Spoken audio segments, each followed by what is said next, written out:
A reading from the Saints of the Golden Chain. Abdul Khaliq Ghujdawani. He was known as the Shaykh of Miracles. He was a perfect knower in Sufism and accomplished in asceticism. He is considered the fountainhead of the Sufi order of the Naqshbandi and the wellspring of the Khawajakan, meaning the masters of Central Asia. His father was Shaykh Abdul Jamil, which one of the most famous scholars in Byzantine times in both external and internal knowledge, and his mother was a princess. She was basically the daughter of the king of Seljuk Anatolia. Abdul Khaliq was born in Ghujdawani. It's a town near Bukhara in Uzbekistan. He lived and he spent his life and he was buried there. He's a descendant of Imam Malik, and in his childhood he studied the Quran, the tafsir, the prophetic traditions, the sciences of Arabic language, and then after mastering the legal sciences, he moved on to study spiritual struggle until he reached a high station of purity. He then moved to Damascus, where he established a school, and he taught fiqh, hadith, spirituality in both Central Asia and the Middle East. He met Khidr alayhi salam and he accompanied him. He took from him heavenly knowledge and added to it the spiritual knowledge that he actually received from his Shaykh Yusuf al-Hamadani. One day, when he was reading the Quran in the presence of Shaykh Sadruddin, he came upon the following ayat. Call unto your sustainer humbly and in the secrecy of your hearts. Verily, he loves not those who transgress the bounds of what is right. This ayat prompted him to inquire about the reality of silent dhikr and its method. Abdul Khaliq said, in loud dhikr, you have to use your tongue and people might listen to you and see you, whereas in silent dhikr of the heart, shaitan might listen to you and hear you. Since the Prophet ﷺ said in his holy hadith, Satan moves freely in the veins and arteries of the sons of Adam. What then, O my Shaykh, is the reality of call in the secrecy of your hearts?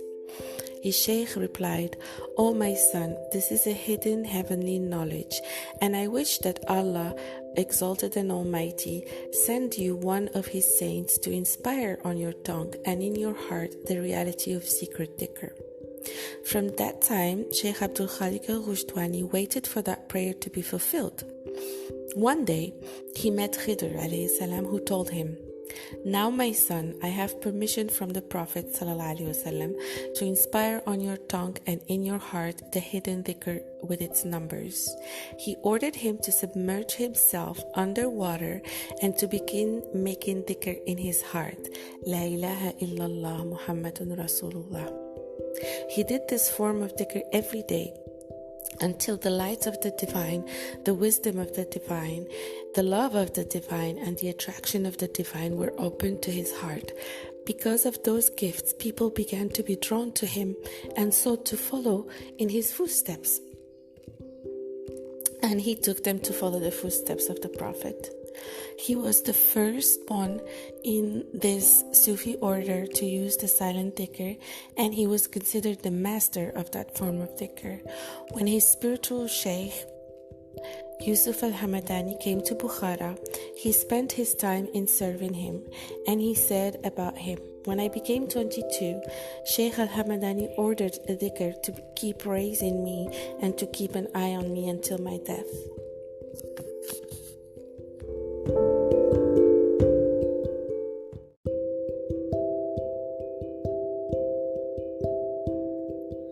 Abdul Khaliq Ghujdawani wrote a letter to his son to specify the conduct of followers of this order. The letter says, O my son, I urge you to acquire knowledge and righteous conduct and the fear of Allah. Follow the steps of pious early generation. Hold fast to the Sunnah of the Prophet and keep company with sincere believers. Read the life history of the Prophet and Quran. Avoid ignorant charlatans. Keep the prayers in congregation. Beware of fame and its danger. Be among the ordinary people. Do not seek positions. Don't enter into friendship with kings and their children, nor with innovators. Keep silent. Don't eat excessively and don't sleep excessively. Run away from people as you would run from lions. Keep seclusion. Eat lawful food. Leave doubtful actions except in dire necessity. Keep away from love of the lower world because it might fascinate you. Don't laugh too much because too much laughter will be the death of the heart. Don't humiliate anyone. Don't praise yourself. Don't argue with people. Don't ask anyone except Allah. Don't ask anyone to serve you.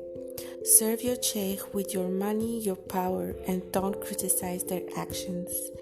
Anyone who criticizes them will not be safe because he doesn't understand them. Make your deeds sincere by intending them only for Allah. Pray to Him with humbleness.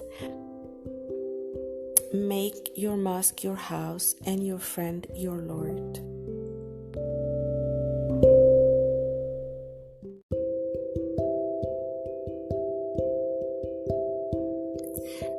Abdul Khaliq Ghujdawani is the one that coined the principles of the Naqshbandi way. So number 1 is conscious breathing. You must safeguard your breath, for every breath that's inhaled and exhaled in heedlessness is dead, and every breath that's inhaled and exhaled in presence is alive. Because this is difficult, you must safeguard your breath with istighfar or seeking forgiveness because it purifies and cleans the breath. Number 2 is watch your step. Wherever you're about to put your feet, your eyes must be there first. You shouldn't be looking left or right because images that are transmitted from the eyes to the brain are like veils on the heart and they block divine light. Number 3, journey homeward. It means to travel to one's homeland, or to travel from the world of creation to the world of creator. There's external travel from one land to another, searching for a perfect guide to guide you to your destination. And this external travel will lead you to the second type of travel, which is internal, and it means to move to higher manners or adab, and to make the heart pure like water, transparent like crystal, or polished like a mirror. The 4th principle is solitude in the crowd. So seclusion is of 2 types, external and internal. External is when you stay away from people completely, and internal is when you are with people but your heart is with the Lord. The 5th principle is essential remembrance or dhikr because it polishes the heart. The 6th principle is returning. The Prophet said, God, you are my goal and your good pleasure is my aim. Rabbi anta maqsoodi wa ridaka matlubi. And Bayezid Bastami said, his remembrance of me preceded my remembrance of him, which basically means that if you remember God, it means that God remembered you first. 7 is attentiveness. You must safeguard your heart, and if you do that for 15 minutes, safeguard your heart from bad intentions, from bad thoughts, and you protect it, then that is a big achievement. And number 8 is recollection. You must cast away egoistic thoughts, evil thoughts, angelic thoughts, and keep only the truthful thoughts. So you basically discard all your imagination and keep only reality, which is the oneness of God.